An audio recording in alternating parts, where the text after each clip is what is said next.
So now for my last question, I would really love Moyo and Anu to, share their thoughts on this. Since for these instruments, according to oral history that Anu spoke to us about earlier, represents or kind of imitates the sound of shackles or horse hoofs of slave traders and slaves taken from their homes. Do you think the use of this instrument, this crackhead, in Nawa music is, this history of slave trade is going to reflect in the overall perception of Nawa music by the Nawa people? I've seen that with the lyrics when you, although there are some now, a lot of now music tracks actually that you listen to, and they've not been able to interpret what they are singing about, like Mano mentioned, because of this trance, this induction of trance that comes with it. But then there are some that you can that have been interpreted clearly to be a call for longing for their homeland and the thought of reuniting with their ancestors. Do you think, this history that we spoke about earlier and its relation to slave trade going to affect the general perception of music of, that falls under the Nawa genre since this instrument is used in it? Well, what do you think, Moyo?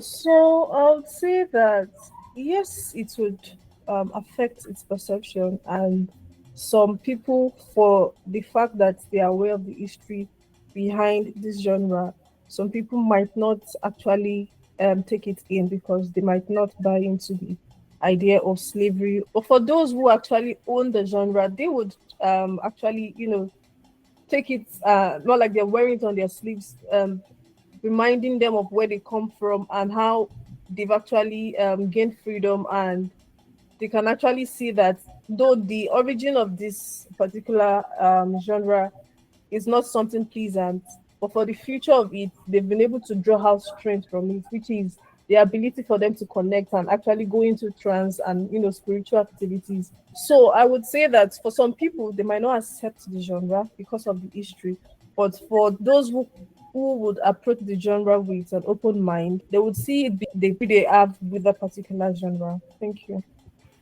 Thank you very much, Moyo. I also share the same thoughts about the music representing where they've come from, the era that they've come from to where they are now. Using the Krakeb in now and now music in general as a form of spiritual transformation. So thank you so much for that thought, Moyo. Yeah, I know. Let's hear what you think.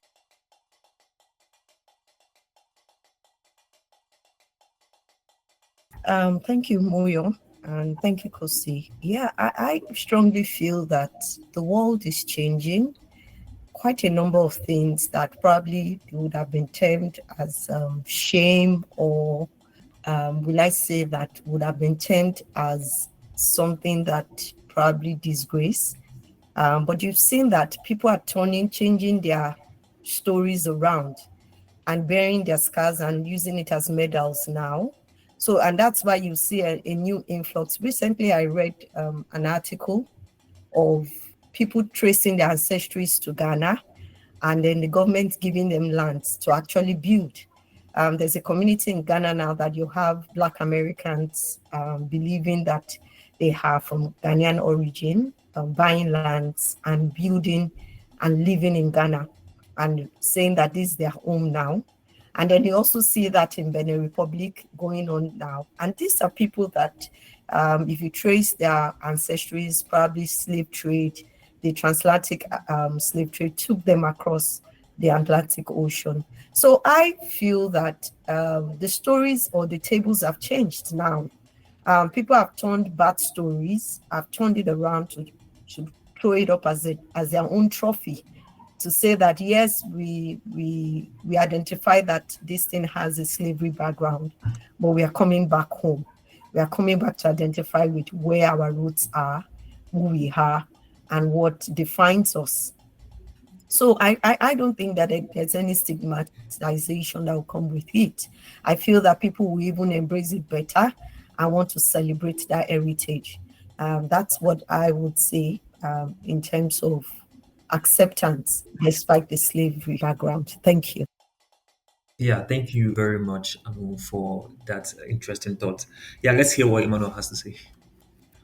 Yeah, I think the Gnawa music as a whole has gone through this cycle and is out of that phase where it was stigmatized and it was looked down upon as being a culture of slaves, and has now emerged as a celebrated musical culture or traditional spiritual culture in Morocco. So, like, yeah, just to add to what every other person has said, people now recognize now as something to. In fact, people want to be associated with it. Like you said, there's an annual festival, national festival, where people travel from all over the world to come and experience this now music in all its forms. People are increasingly wanting to fuse it into other forms of music. So it's gone from that place where it was considered as something you never touch is for the slaves. It's lower class to now a thing being desired by everybody across the world.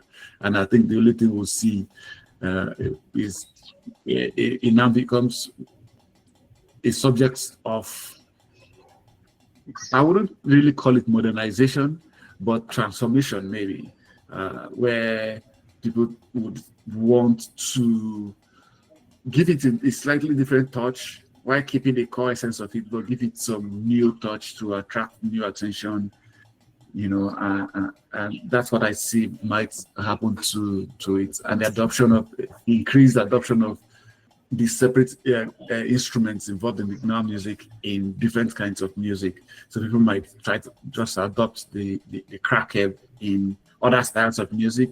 People might adopt Gwembu in other styles of music, and so on and so forth.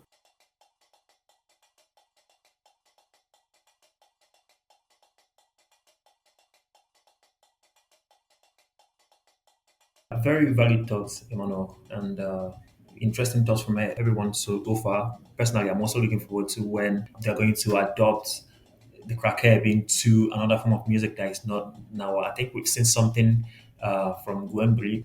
So thank you everyone again, and it's also important to state that these instruments, the Krakeb, the Gwembri, kind of serves as for non music and the non people. It serves as a constant reminder of their history, and where now music is right now is a reminder of where they are now as a people, going from an era of subjugation to an era of total spiritual and all-around transformation.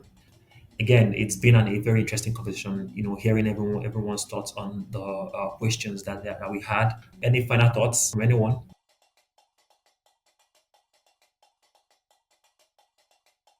Well, just thank you to everyone. Thanks to you, Kosi, for being a great host, and to Anu and Moyo for being great contributors. And personally, I would really want to attend one of the festivals in Morocco to really experience the Gnawa music. Yeah. Thank you very much, Manuel. Thank you, Anu. Thank you, Moyo, for your contribution to the general discussion. And thank you to our listeners for tuning on to this episode of the African Music Library Instrument Discussion.